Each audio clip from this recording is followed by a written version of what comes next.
Ladies and gentlemen, welcome to the first episode of the Downloadable Cast. My name is Gerard Khalil. I am the completionist, and my partner to Greg Wilmot. I do things and stuff with things. Mainly on the internet, sometimes not on the internet. But this is the show, and it's the first show, not the second one, no matter what anybody tells you. Nope, it's the first one. Only the first one, not the second one. This is a video podcast in which we talk about topics that matter to us today in regards to the gaming industry. So today's topic of choice, is it the end of portable gaming? We're going to talk about it, what's going to change. Or is it just the beginning? Is it... I don't know.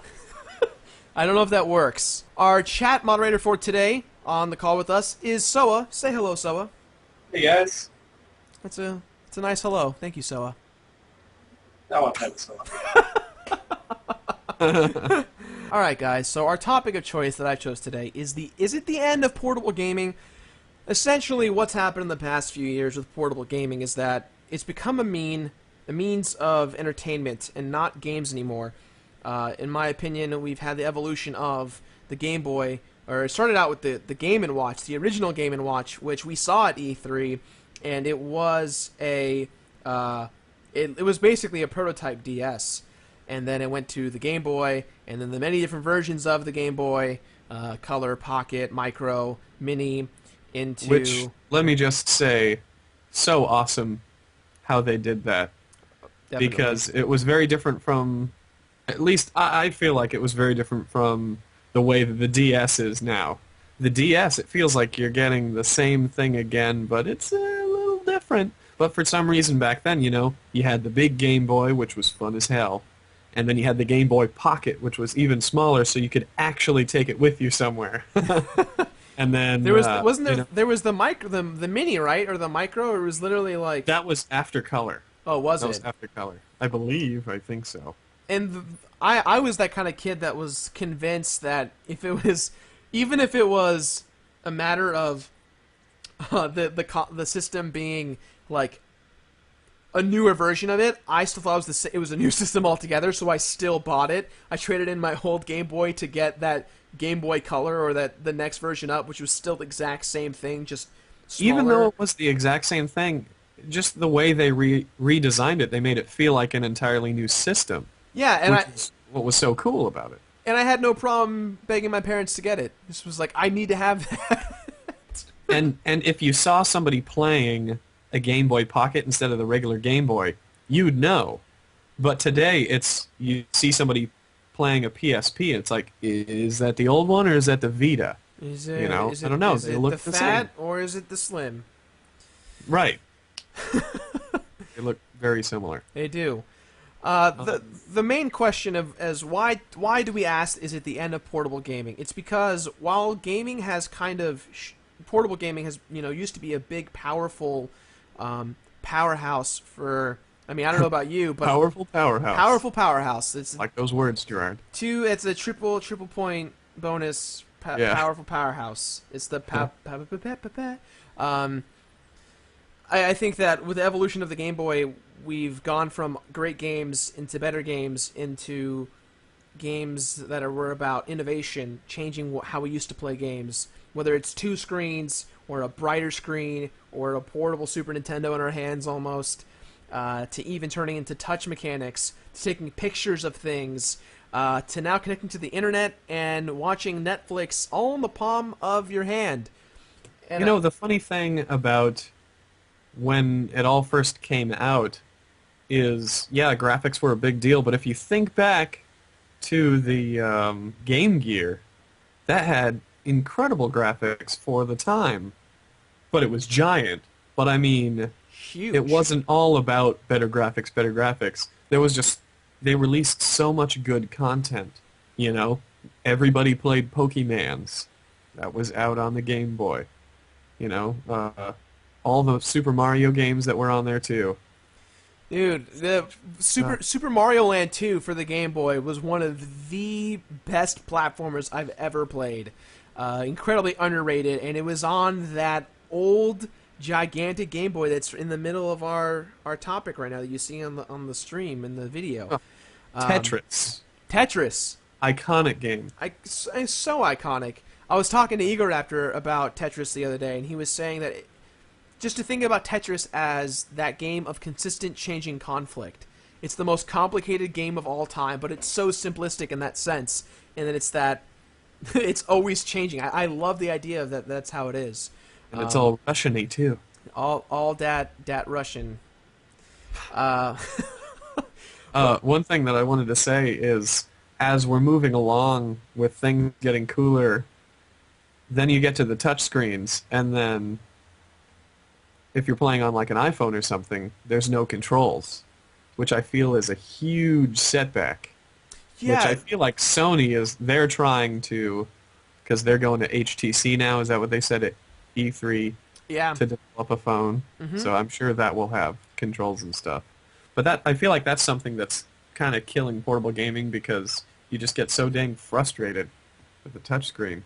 Well, I think the biggest problem for me is with portable gaming is that it's like, all right, I got my DS, I got my DS, my regular DS, my DS Lite, my DSi, my DSi XL, my 3DS, my PSP, my PSP Slim, my PS Vita, and now what's really destroying portable gaming in regards to sales is this right here. The iPhone and the iPod Touch. It has created a new type of gamer, and it's created a huge hole in the market for a lot of these big companies. And we're going to go ahead and talk about those numbers real quick, just to give you guys a little more insight onto what these numbers really mean. So, before you get into the numbers real quick, mm-hmm. I think it's a good point to bring up that with the smartphones, applications have come along where you download it, you use it once, and then you get rid of it all in the span of like 35 seconds.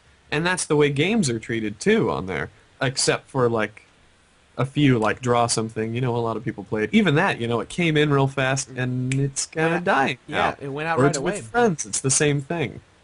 There's no longevity because everything is just so quick and fast with smartphones. And well, I'll tell you what, with my iPhone especially, I have been that gamer that's bought the Secret of Mana remake, the Mega Man X remake, or the port rather, the Mega Man port, Dead Rising port. I've bought the Street Fighter. I bought the official games thinking that they were going to be a little more because they were from the game developers that we've all grown up to love in these franchises, and they're just as bad, in my opinion, as the Angry Birds and the other kind of games that were only $1 or free. Yeah, I feel like there's a lot of game companies coming out not for the sake of creating a cool game or to get people involved or to get into the storyline, but it's to make a quick buck. Exactly. There's so many companies out there that are just like, all right, we're going to make thousands or hundreds of thousands of dollars just by this little thing that they're all going to play once, and then we have to move on to the next thing.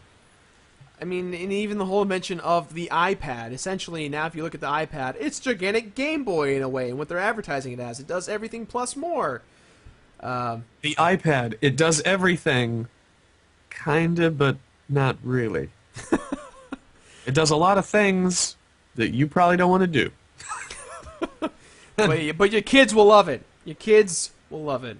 These are some true numbers right here I have through the interwebs. Now these numbers are representative of everything up until the fiscal quarter of this year of March 31st. So this isn't including today's or yesterday's or months past. Up until March 31st, these are the numbers. So the total amount of Nintendo DSs sold in a conglomeration of all their versions, that includes the regular DS, the DS Lite, the DSi, the DSi XL. They have sold a total of 151 million units worldwide.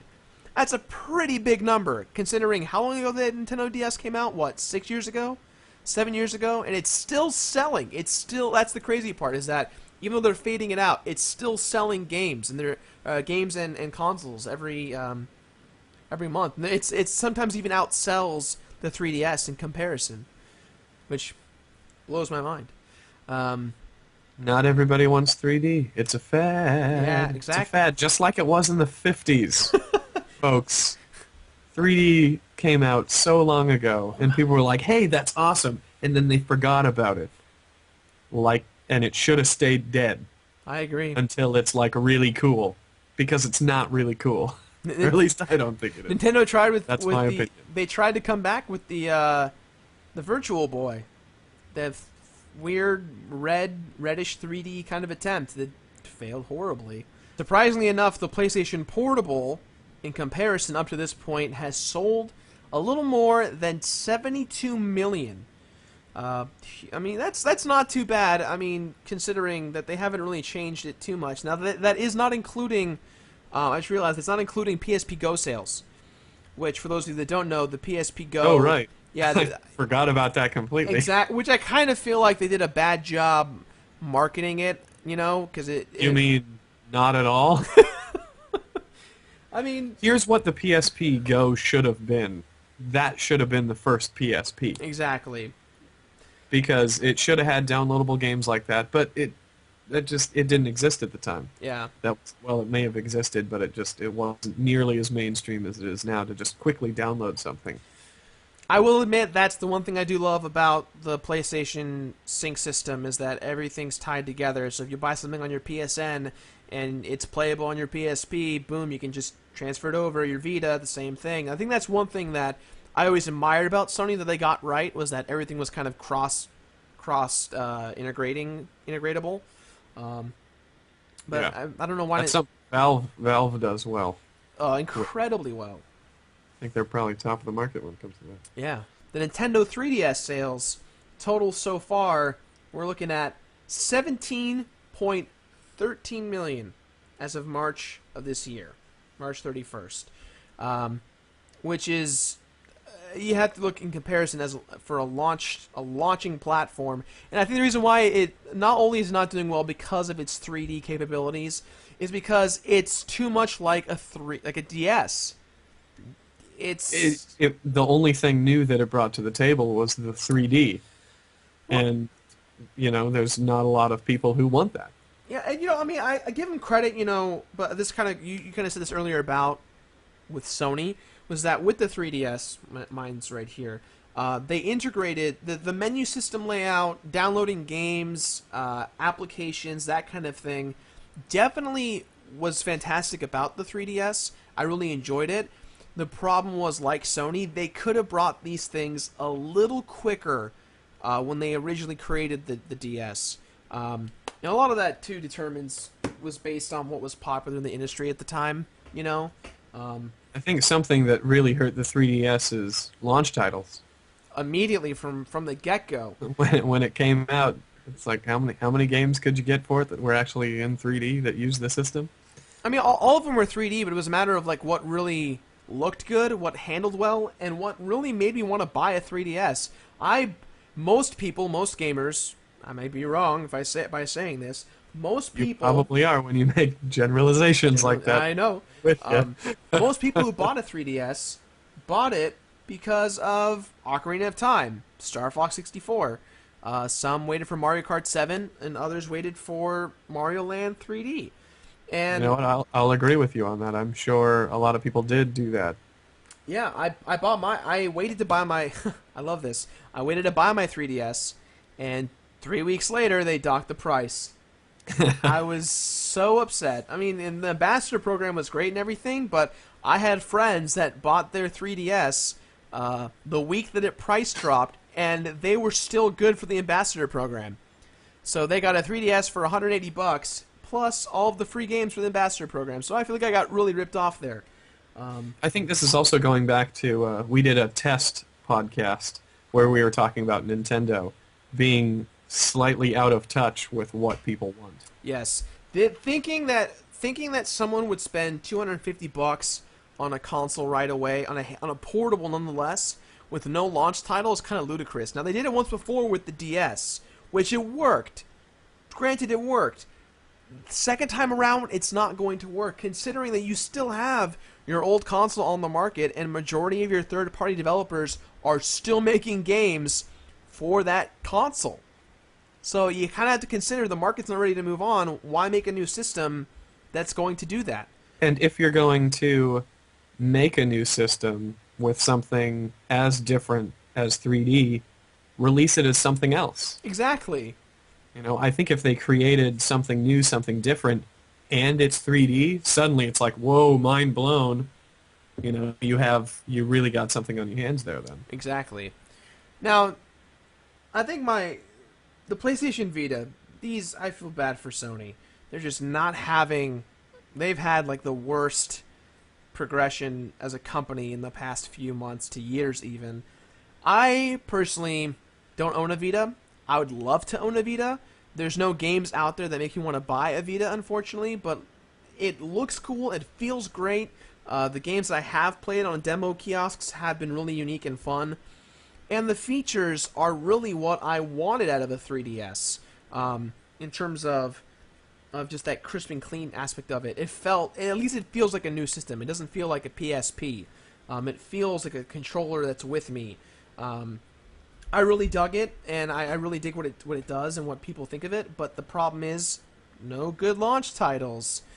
And I think no good launch titles, and okay, it's like an iPhone with controls, but it's not a phone. It Well- doesn't do everything. It does almost everything. well, let me just say, And I think until somebody creates something that does everything, that's when it's going to be amazing, which is why I'm actually kind of excited that Sony announced that they're going to work with HTC to create a phone. The Xperia didn't really take off because Sony phones aren't their market.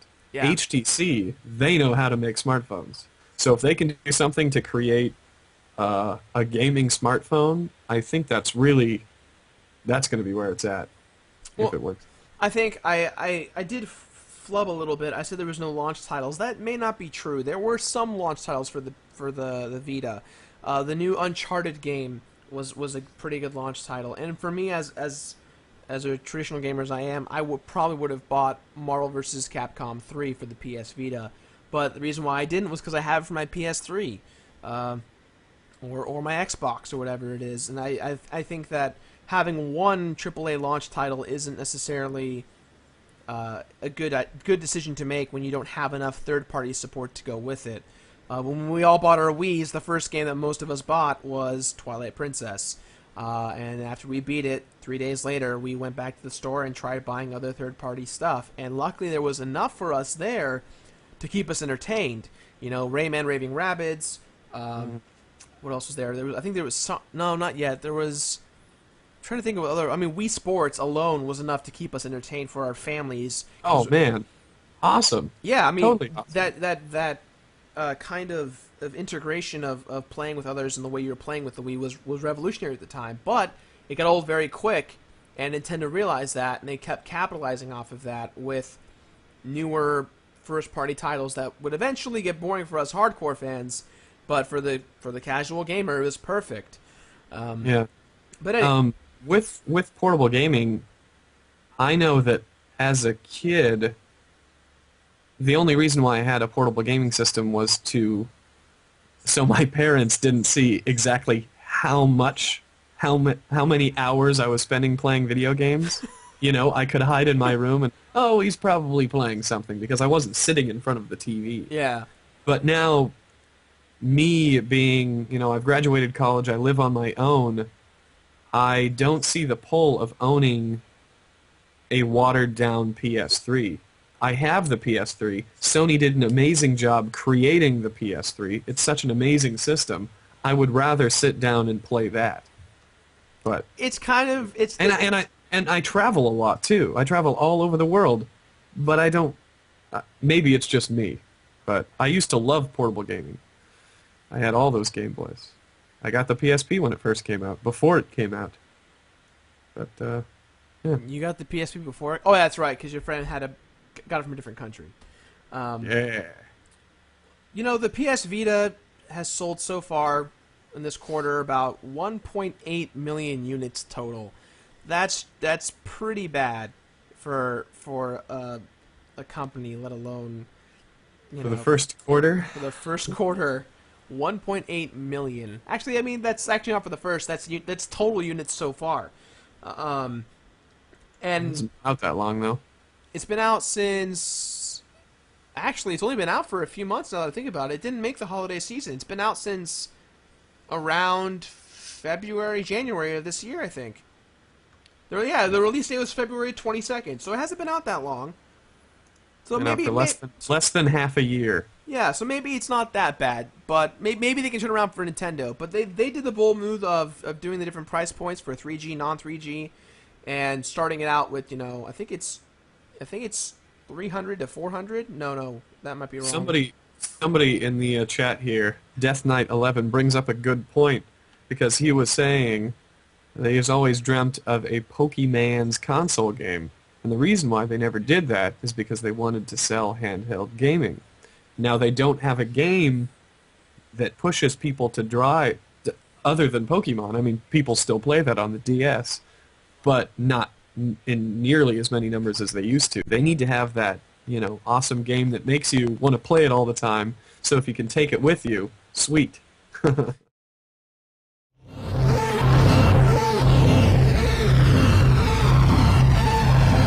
Before our commercial break, we were diving into Apple and the iPod and how it affected almost what I think may be the end of portable gaming.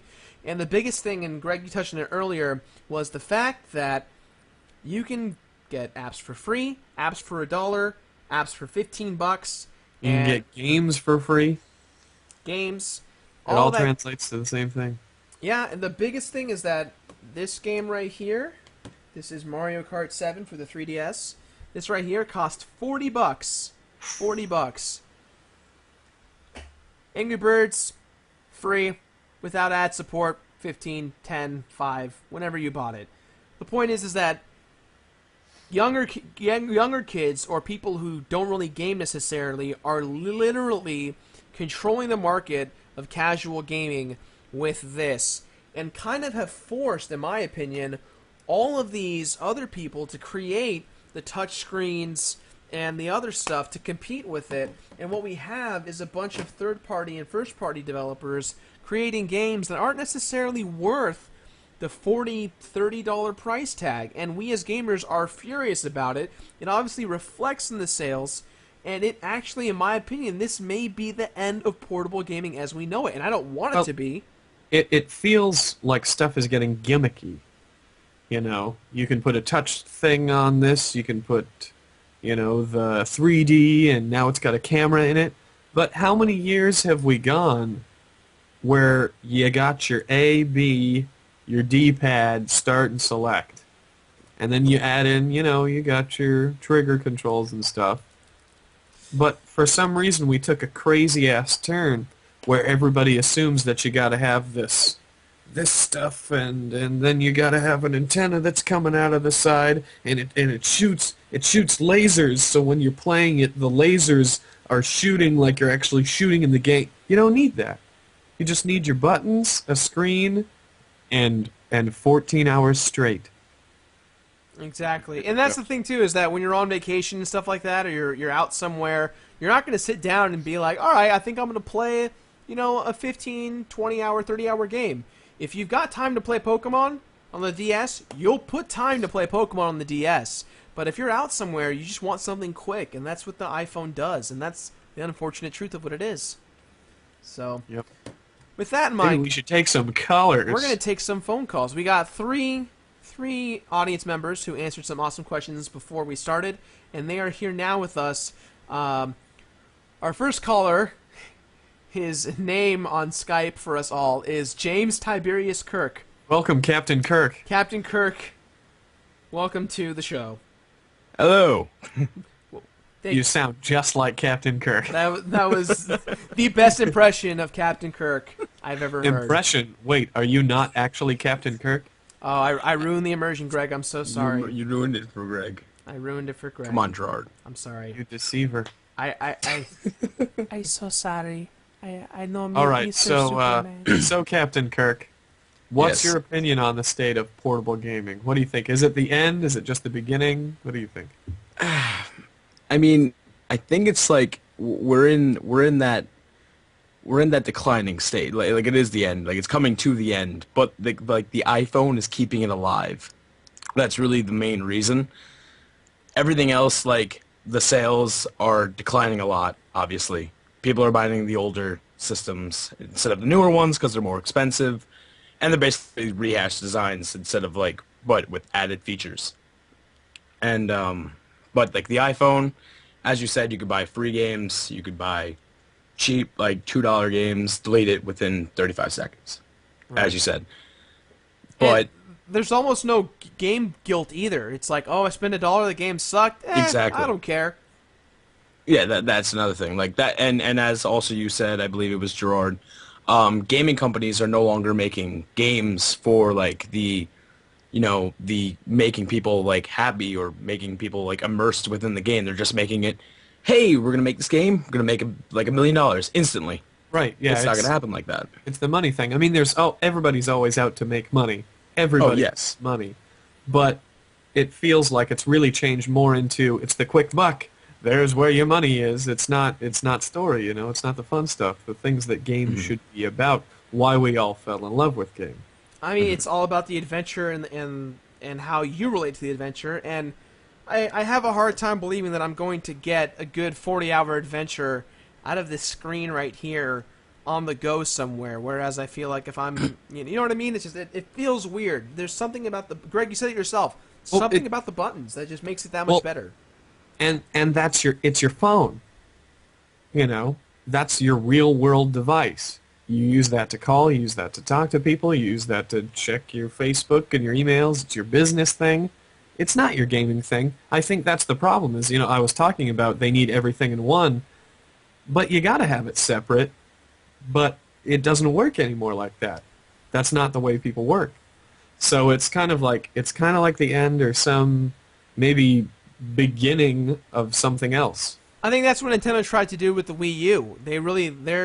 I think it's smart. I think I played the Wii U at E3. It was great, and I think it's what's going to lead them into gaming this year. Is that it bridged the gap between hardcore and the casual with that touchscreen and everything. I really think Nintendo may be getting it. They may be getting it. I hope for their sake because I love Nintendo games, but let's just hope. Let's just hope.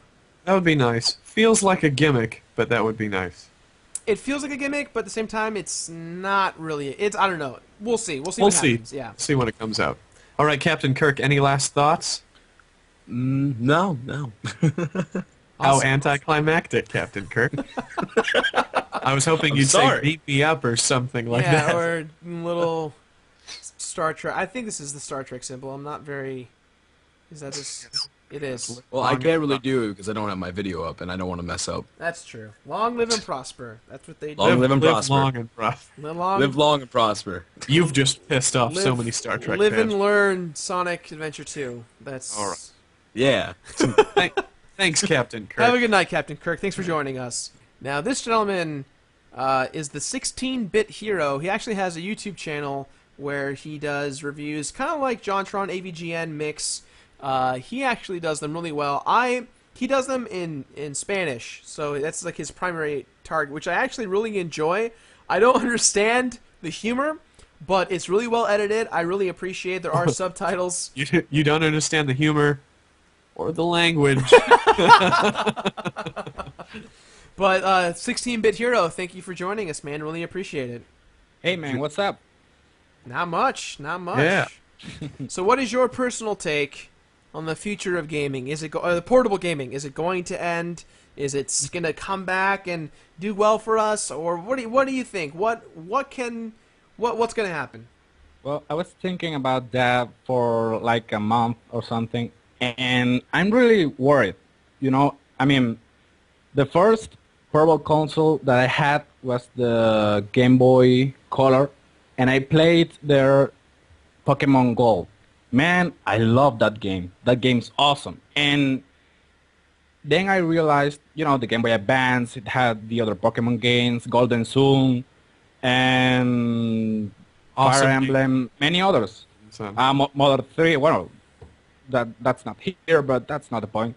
The point is that were so many awesome games, and that's the point of the portable consoles. Just play the game. And nowadays, with the iPhone, the iPad, and all the stuff, and yeah, you can just get the game for like $1 and play it. Wow, this game sucks, and just eliminate it, and that's it. But well, I'm not that much into the Wii U with all that stuff that they put in there, like the Vita. I don't really like all the now you can control your TV, or now with your PSP you can control your PS3. Right. You want a controller where you can play the game Yeah, because it's a and video game.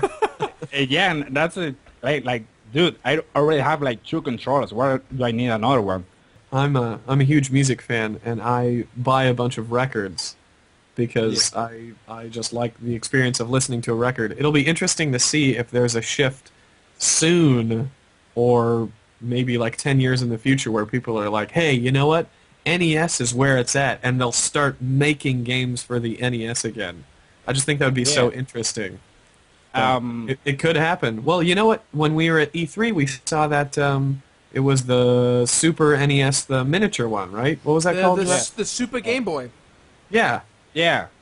Haven't you heard some people they're actually making an SNES game? Yeah, oh man, I wanted to buy it, but the pre-order sold out instantly. It was $50 for a brand new Super Nintendo game, original IP.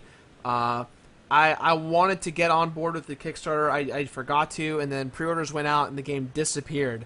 It looked really interesting. It looked like a good platformer. Our third caller, he goes by the pseudonym of Spider Knife, which actually sounds kind of terrifying. I now have an image of a spider with knives for legs. It sounds awful. Spider Knife, welcome to the show. Hi. Sorry to be so intimidating. Well, I believe isn't Spider a pocket knife company? Well, I believe it is. I know personally, but and my own that's funny that you don't even know that. My own identity. I hope it doesn't go into any copyright issues, but Probably. We have to tank this whole podcast now. Yeah, I'll leave. Nice to know. Nice to speak with you. Bye. Spider Knife, where are you from? You got that accent. I gotta figure it out. Well, at the moment I am in England, but I am half Polish. Awesome. So that could be it. There you go. All right, Spider Knife. What do you think? What is your personal take on the future of gaming? Portable gaming. Portable. I did it twice. Portable gaming. So vague. No, I don't know. I do agree with you that I don't know where it's heading next. I mean, with myself and my experience, portable gaming, I rely with my iPhone. I don't have anything from any of the big companies, any portable, the only ones. Did you at one time? Were you ever into that? Yeah, I was just getting to that. Sorry, the last one I did have was a Game Boy Advance, and I had that because I was so in love with the Game Boy and in love with Pokemon that pretty much the only reason I bought that was so I could play Ruby. And yeah. See, there you go. That's back to they had a game that people bought the system for, and you don't regret that, right? No, not at all. You had fun. It's not like you were buying a game that you had already played, like with the 3DS. You want to get the Ocarina of Time, you want to get Star Fox 64, but it's not on 64. I was just thinking the only other, I guess, big character which is staying on the portable with Nintendo, I mean, correct me if I'm wrong, is probably Kid Icarus. Is because people are saying, oh yeah, that'd be cool if that got like reinvented onto like the Nintendo, but it's, onto the Wii. But it's not. It's just staying in the 3DS. And like, even when you see the adverts, you're like, they're like, it's beautiful. And you kind of think, oh, is there now a Wii edition one of it? But it's just like, oh no, and then all of a sudden it just goes to that, like, only the capabilities of what 3DS is capable of, which are impressive. But I mean, I am the same with like what they have now with the whole 3D aspect. It's not important. It's like they just forget that it's about the game. Right. They're just throwing in the gimmicks. I mean, geez, we had Tetris. I mean, you could say, yeah, we were in the dark ages, quote unquote, of like gaming. But even people to this day, even if you're in a desert island, I mean, I was watching ThatOneVideoGamer just yesterday, and when you had this thing about what games would you take on a desert island, when he says Tetris should be one of them, it's true. Yeah. It's just like it lasts forever. I mean, but it's what you would play in the first few seconds, and what you'll play in a minute, 10 minutes, an hour, is gonna for the rest of your life. It's gonna be exactly the same. Nothing changed. You know, it makes us feel like we're so simple, just like, yeah, I'm going to play Tetris again. It's like, but what, really? It's just like, yeah, because, you know, if you like the game, you know. One thing that Nintendo has always been good at is staying with what works for them. I call it the play it safe syndrome for Nintendo, where they will never think outside the box in regards to they're always going to make money in their portables. You know, they're always the Marios. I'll buy a 3DS for Mario. The carts, I'll do that too. But I think eventually there's going to be a point where they're going to lose all concept of their casual gamer.